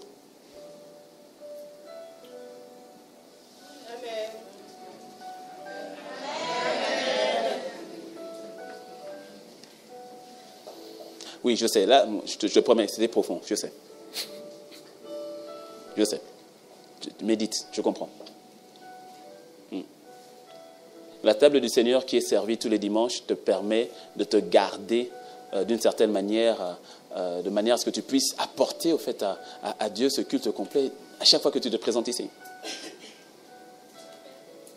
C'est une raison pour laquelle, depuis quelques semaines, le Seigneur m'a dit, par exemple pour ceux qui servent, à la prière, à la prédécesseur, qu'ils doivent prendre la table du Seigneur avant de servir. Et que ceux qui ne la prennent pas, mais qui ne servent pas. Parce que le service que l'on fait pendant le temps de culte, c'est un culte qu'on offre à Dieu. C'est un culte lorsque nous servons. Donc si pour une raison ou une autre, je ne peux pas prendre la table du Seigneur, alors comment pourrais-je servir avec un cœur entier, un cœur complet? C'est qu'il y a un problème. Il faut que j'aille d'abord résoudre ce problème. C'est ce que nous avons vu aussi donc, que la notion de rendre un culte à Dieu, c'est aussi donc l'attitude que tu as vis-à-vis de tes frères et de tes sœurs, ou bien l'expression d'amour que tu as vis-à-vis de tes frères et de tes sœurs. C'est ainsi que nous avons vu pendant la semaine. Le Seigneur, dans Matthieu 5, verset 23-24, il dit, si tu présentes ton offrande à l'autel et que là, tu te souviennes que ton frère a quelque chose contre toi, qu'est-ce que tu fais? Laisse là ton offrande devant l'autel. Laisse d'abord ton offrande devant l'autel. Et va d'abord te réconcilier avec ton frère. Puis viens présenter ton offrande. Ça veut dire, tu vois la notion d'offrande, tu l'as vu, que la notion d'offrande, ce n'est pas que dans l'argent, que dans la dîme, mais que c'est ce que nous lui donnons, parce que nous devons offrir nos corps. La première offrande, c'est nous-mêmes. Et donc il dit, lorsque tu veux t'offrir, ou bien que tu veux offrir ton offrande, tu veux faire un culte, et que tu te rappelles que quelqu'un, ton frère, ta sœur, a quelque chose contre toi, il dit, c'est très bien que tu aies le désir de donner l'offrande, c'est très bien que tu aies le désir de me chanter, c'est très bien que tu aies le désir de me louer, de m'adorer, donner ta dîme, donner ton offrande, c'est excellent, et j'apprécie. Mais il dit, mais tu vois, tu as un problème avec un tel, ou un tel a un problème avec toi. Alors voici ce que je te demande, dépose ton offrande. C'est-à-dire, je suis prêt à l'accepter. Mais si tu veux que je l'accepte avec parfaitement selon mes critères à moi, alors fais une pause, dépose, ne pars pas avec ton offrande, dépose ton offrande. C'est une manière de dire, je suis OK avec ça. Mais je veux que ce soit parfait. Va d'abord voir ton frère. Va voir ta sœur. C'est ce que le Seigneur nous avait demandé de faire jeudi. Va voir ton frère. Va voir ta sœur. Réconcilie-toi. Réconcilie-toi avec. Selon qu'il est écrit dans Romains 12, autant que cela est possible à votre niveau, soyez en paix avec tous les hommes. Soyez en paix avec tous. Réconcilie-toi. Dans certains cas, tu peux faire le pas, mais les choses au fait ne passent pas. Mais au moins, tu as fait le pas. Dis-moi Amen. Amen. Et dans la majorité des cas, quand tu vas faire le pas, tu vas voir le miracle qui va se passer derrière. Et qui va avoir une véritable réconciliation. Et le Seigneur dit, tu veux m'offrir un culte, tu veux que je reçoive le culte. Il ne s'agit pas de ce que toi tu veux, comme toi tu le veux. C'est ce que moi je te demande, ce que je t'exige. J'ai donné le titre du message ou pas? Ah, j'ai donné le titre. Oh, pardonnez-moi. Parce que le titre du message, je suis à la fin, t'inquiète, je suis à la fin. Le titre du message, je suis à la fin. Je suis à la fin. Fais plaisir à Dieu en lui rendant le culte qu'il demande. C'est ça au fait, mais c'est ce que j'explique depuis le début. Hein. Okay. Fais plaisir à Dieu en lui rendant le culte que lui demande, qu'il demande. Parce que c'est ça. Il dit, tu veux me faire plaisir, tu veux vraiment, véritablement me rendre un culte, voici ce que je demande.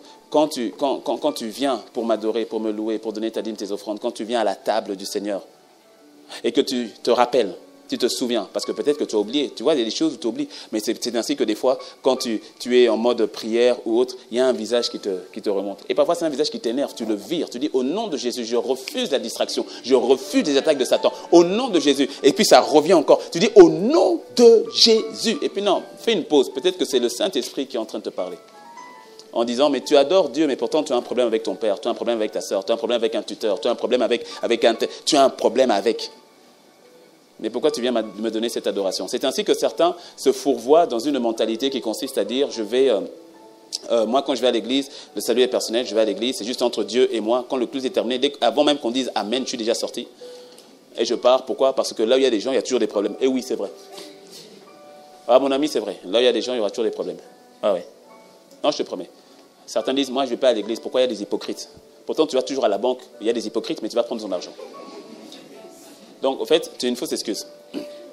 Ah, moi, je ne vais pas à l'église. Moi, je ne vais pas à l'église. Ou bien, moi, les frères et sœurs, franchement, ils sont comme ci, ils sont comme ça, ils sont bizarres. Mais toi aussi, sois humble. Tu l'es aussi un peu. Alors, il faut toujours supporter les autres. Mais nous aussi, on te supporte. Sois humble. C'est pour ça que la Bible dit, supportez-vous les uns les autres. La Bible dit encore, aimez-vous les uns les autres. Non, mon gars, on est tous des cas à part. Toi aussi, nous aussi, tout le monde. Nous sommes des chantiers et le Seigneur nous travaille les uns les autres. Et comme la Bible dit que le fer aiguise le fer, le frère aiguise le frère. Tu as besoin d'être aiguisé par moi, j'ai besoin d'être aiguisé par toi, tu as besoin de ton voisin, de ta voisine, tu as besoin de l'autre. Parce que si tu vas dans ton île déserte là-bas, tu vas croire être une bonne personne, mais au fait non. Tu as besoin du caractère de l'autre pour tailler ton propre caractère. Comment tu veux prier pour que le Seigneur manifeste l'amour en toi s'il n'y a personne à aimer? Tu ne peux pas. L'amour s'exprime. Et comment parfaire ton amour si tu n'as qu'à aimer que des personnes qui sont gentilles? C'est ainsi que Jésus le dit, toujours dans Matthieu 5. Jésus le dit, mais si vous ne saluez que ceux qui vous saluent, qu'est-ce que vous faites de différent avec les publicains? Eux aussi font la même chose. Elle est où la différence? Non. Donne à manger à ton ennemi. Quand il a faim, donne-lui à manger. Quand il a soif, donne-lui à boire. Aime celui qu'on ne peut pas aimer. Dans Romains 12, c'est écrit. Et Romains 12 dit, en agissant ainsi, ce sont des braises ardentes, du feu ardent que tu mets sur sa tête. Il faut bien comprendre ce passage. Parce qu'il y en a d'autres qui disent, tu lui fais du bien, comme ça le chauffe, ça le brûle, Non, c'est pas ça. La pensée qui est derrière cette expression, quand on dit c'est comme des braises ardentes, du feu ardent que tu mets sur sa tête, la pensée qui est derrière cette expression, l'image que Paul prend, c'est une image par rapport au temps romain, où tu avais des grandes torches, et mettre le feu ardent dessus, ça embrasait toute la torche comme telle. Et au fait, c'est pour ça que je crois que c'est Parole Vivante qui le dit, qu'il exprime dans sa... Non, je ne crois pas que j'ai noté. Il exprime, c'est peut-être que j'ai noté. Il exprime ça dans sa... non, j'ai pas noté. Il exprime ça dans le jargon ou dans la compréhension du moment, du contexte comme tel. Et au fait, en agissant ainsi, ce que ça veut dire, c'est qu'en agissant ainsi, tu es en train d'aider l'autre à reconnaître son mauvais comportement et tu l'emmènes à changer. C'est ça, au fait, mettre des braises ardentes sur sa tête. Ce n'est pas lui faire du mal, ce n'est pas le brûler, ce n'est pas le chauffer. En faisant le bien pour lui, tu l'aides à ouvrir les yeux sur son comportement qui est mauvais et tu l'aides à changer pour le bien. C'est pour cela que le verset qui suit dit « Ne vous laissez pas dominer par le mal, mais dominez avec le bien. » Tu veux lui donner un culte qui lui fait plaisir? Lorsque tu sais que tu as un problème avec quelqu'un. Mais ça, tu sais, je n'ai pas besoin de t'exhorter. Ça, tu sais, s'il y a un problème ou pas, tu sais. Alors le Seigneur te dit, ton culte sera complet lorsque tu iras d'abord te réconcilier avec un tel.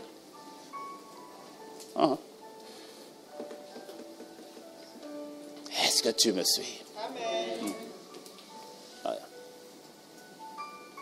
Il y en a certains, tu es un fugitif de ton église. Fugitif. Il y a l'Interpol des anges qui te recherchent. Tu vas laisser des casseroles compliquées là-bas. Fugitif. Tu es venu te réfugier. C'est vrai, Impact Centre Chrétien, le point numéro 1 de la vision déclinée en 12 points, dit que Impact Centre Chrétien se veut un centre de refuge. C'est vrai. Mais quand même, à un moment donné, tu es réfugié. Mais après, il faut qu'on gère le cas du réfugié spirituel que tu es. Il y a des réfugiés économiques, politiques, spirituels. Et de toutes les manières, à un moment donné, ça c'est sûr, que tu passes par un leader, que tu passes par un responsable, que tu passes avec moi, même quand tu vas aller plus loin, tu veux commencer à servir, on va te poser la question. On va te dire, ok, mais au fait, tu étais à quelle église? Est-ce que tu es né de nouveau à ICC? Si c'est non, ok, donc tu viens d'une autre église avant, tu étais à quelle église? Là-bas. La question qui vient, pourquoi es-tu parti? Oui, parce que des fois, pas tout le temps, mais des fois, la raison de ton départ me laisse présager que dans quelques mois, tu partiras ici aussi. Si tu ne résous pas ce problème-là dans ton cœur, non, pasteur, moi je suis venu à ICC, parce que dans mon église, on m'avait critiqué. Là, je dis, le cœur de l'homme, là, l'église est un grand hôpital. Tu as tout le monde. Tu as tout le monde. Tu as des gens qui aiment Dieu, tu as des gens qui cherchent Dieu, tu as des gens qui se cherchent, tu as des gens qui cherchent à faire le mal, tout le monde cherche. Et l'église ouvre les portes à tout le monde. À tout le monde, ah oui. Et donc la probabilité est forte que tu tombes sur un chercheur bizarre, qui lui aussi va te chercher des problèmes. Et donc tu dis, je croyais que, non, ici, il n'y aurait pas de critique. Si c'est comme ça, c'est fini, les églises. Et c'est comme ça que beaucoup se sont retrouvés isolés. Beaucoup sont retrouvés isolés. Encore une fois, stratégie de l'ennemi. Alors comment tu peux venir devant Dieu et tu dis, Seigneur, toi je t'aime, mais vraiment tes enfants là Pire, c'est comme si tu viens, c'est comme si tu viens devant le Père, tu dis, en tout cas, papa, je t'aime, mais je déteste tes enfants. C'est ainsi que le Saint-Esprit dit, il dit au travers de Jean, il dit, mais comment est-ce que tu peux dire, aimer Dieu que tu ne vois pas, alors que ton frère que tu vois, tu ne l'aimes pas. Et ton amour là, suspect. Tu peux pas. Et tu peux pas. Alors pire, c'est comme si tu viens devant Jésus, et tu dis, oh Jésus, mon amour, je t'aime et tout. Mais qu'est-ce que je n'aime pas ta femme? Parce que l'Église est son épouse. Tu serais un insensé incroyable en venant vers moi, me dire, pasteur, vraiment, je bénis Seigneur pour ta vie. En tout cas, à Pénadine, là, Tu serais un insensé remarquable. Ça n'a aucun sens. Ça n'a aucun sens. Jésus, je t'aime. Mais pardon, ton épouse, là, vire là. Ton église, là, vire là. Ça n'a aucun sens. Donc tu comprends au fait qu'à ce moment-là, tu te dois c'est quelque chose qui a rectifié. Je termine avec cet exemple d'Étienne. Étienne se faisait lapider. Toi, on ne t'a pas lapidé. Non, on ne t'a pas lapidé. On t'a pas lapidé. Alors, il n'y a personne ici qu'on ait lapidé comme tel. Je pense, mais étonnerait. Sinon, je serais peut-être un peu au courant. En tout cas, pour Christ, on t'a lapidé, non. Étienne, on l'a lapidé. Étienne était le premier martyr. Le premier martyr. La première personne à emmener l'accomplissement de la prophétie de Jésus qui disait que vient le temps où tous ceux qui vous feront mourir seront persuadés de me rendre un culte. C'est-à-dire que vient le temps où ceux qui vous persécuteront, ceux qui vous mettront à mort seront persuadés de rendre un culte à Dieu. Jésus l'avait prophétisé. Dans Luc 24, je crois, il le dit. Il avait prophétisé. Et Étienne est le premier à emmener à la manifestation de la prophétie de Jésus. C'est-à-dire, on va le lapider, on va le tuer, et les gens sont persuadés qu'en faisant cela, Dieu est content. Et Étienne se fait lapider. Et pendant qu'il se fait lapider, il fait ce que Jésus a fait à la croix. Père, pardonne-leur parce qu'ils ne savent pas ce qu'ils font. C'est ce que Jésus a dit concernant toi et moi. Parce que ce n'est pas les Romains qui l'ont crucifié, c'est toi et moi qui l'avions crucifié. Okay? Et là maintenant, Étienne se fait lapider. Et avant de mourir, il dit, Seigneur, ne leur impute pas ce péché. Je crois qu'il y a une... Non, quand on va aller au ciel, je dois causer avec Étienne. Oui, non. Oh, j'ai trop de rendez-vous au ciel, il y en a trop. Mais on a l'éternité pour les faire. Il y en a trop. Non, Étienne, non, il faut que je cause avec lui. Il faut que je cause avec lui et il faut que le Seigneur me montre toutes les retombées qu'il y a eu par rapport à sa vie. Parce que Étienne, il y a trop de récoltes. Tu sais pourquoi je le crois? Parce que parmi ceux qui lapidaient Étienne, il y avait quelqu'un qui portait les manteaux d'Étienne. Les manteaux des lapideurs plutôt. Du nom de Paul. Saul de Tarse, devenu Paul. Et quand Étienne dit, Seigneur, ne leur impute point ce péché, Étienne vient d'intercéder pour Paul. Parce que si le Seigneur doit pratiquer sa justice et que Étienne n'intercède pas à ce moment-là et qu'il leur impute le péché, je ne sais pas si Paul, le Seigneur l'aurait rencontré. Par rapport à ça. Il vient, parce que Paul vient d'être acteur d'un quelque chose de terrible. Il vient de mettre à mort le premier martyr. Il vient de lapider, de le faire tuer. Jusqu'à là, c'est des emprisonnements et tout, des persécutions, mais là, c'est lapidé. Mort. Waouh. Mais Étienne intercède. Il dit non, il ne faut pas imputer ça à Paul. Et regarde la grâce maintenant que Dieu fait à Paul quelques temps après. Laisse-moi te dire que beaucoup de tes bourreaux d'aujourd'hui sont des personnes que Dieu veut sauver demain. Et tu as la prière de leur délivrance, tu as la prière de leur salut. Et cela est au niveau de ton cœur. Il y a beaucoup de personnes qui te font du mal aujourd'hui, comme exactement les personnes ont fait du mal à Joseph, ses propres frères. Et pourtant, Dieu va utiliser le même Joseph, la victime, pour sauver ses bourreaux. Le cœur. C'est pour ça qu'il dit, quand tu viens dans ma présence, tu ne peux pas venir dans ma présence et puis tu gardes de la haine, de la colère, de l'amertume, de la rancœur par rapport à ceux-là qui t'ont fait du mal en particulier. Quand tu viens, dépose-la d'abord ton offrande. Dépose-la d'abord ton offrande. Et le culte que tu vas me rendre à ce moment-là, lorsque tu auras fait le pas qui consiste à pardonner dans le cœur ou à te réconcilier, quand tu auras fait cela, l'offrande, ton culte alors me sera agréable. Il ne s'agit pas de donner un culte à Dieu selon ce que nous voulons. C'est de lui donner un culte selon ce que lui, il veut. Selon ce que lui, il veut. Est-ce que tu me suis? Et tu vois, quand maintenant tu comprends la notion de manger à la maison et de rendre culte à Dieu, tu sais ce que tu fais? Mais tu n'attends pas de venir dimanche prochain comme si de rien n'était. Tu prends cette semaine pour voir quelles sont les personnes pendant que je te parlais, où les visages sont remontés, où les noms sont remontés. Et quand c'est remonté, qu'est-ce que tu fais? Tu pries que Seigneur fortifie-moi et ensuite tu passes un coup de fil ou bien tu prends ta voiture, ta moto, tu vas les voir. Et quand tu reviens dimanche prochain, tu n'es plus la même personne. Et tu es en train de grandir et d'avancer. Que cela soit ton partage dans le nom de Jésus. On a parlé de ce dernier point, on en a parlé jeudi. On a parlé jeudi. Et donc le vendredi, on continue. Et Apenadine n'est pas venu tout de suite. Et à la fin, parce qu'on a terminé tard, le vendredi vers 22h, 23h, je ne sais plus. Et à la fin, elle me dit, oh, vraiment, pardon, je ne suis pas venu tout de suite. Je dis, pourquoi? Je dis non, parce que je n'avais pas encore mis en application la parole qui avait été donnée hier. Et elle devait passer un coup de fil à l'étranger. Et donc, elle a passé un coup de fil à l'étranger. Ça a pris du temps. Pour le temps de parler, et tout cela. Et quand le coup de fil a été passé, c'est là qu'elle est venue au culte. Tu vois? Elle n'a pas, là, ce n'était pas son mari qui a prêché, qui a parlé. Elle a discerné le Saint-Esprit qui a parlé. Amen. Si ma femme arrive à discerner, pour toi, c'est encore plus simple. Amen. Non, mais dis-moi Amen si c'est vrai. Amen. Oui, parce que toi, tu n'es pas dans mon lit. Je ne me réveille pas avec toi à mes côtés. Mais si celle qui se réveille avec moi à mes côtés arrive à discerner que là, ce n'est pas mon chéri qui a parlé, mais que là, je ne peux pas venir parce que le Saint-Esprit a parlé, il faut que je le fasse. Et quand elle a fait, elle a manqué toute la première heure, et quand elle a fait, c'est là maintenant, elle dit, ok, maintenant je peux venir pour donner un culte à Dieu. Ceux qui étaient là jeudi, ils avaient un jour pour le faire, et beaucoup l'ont fait, j'ai des témoignages.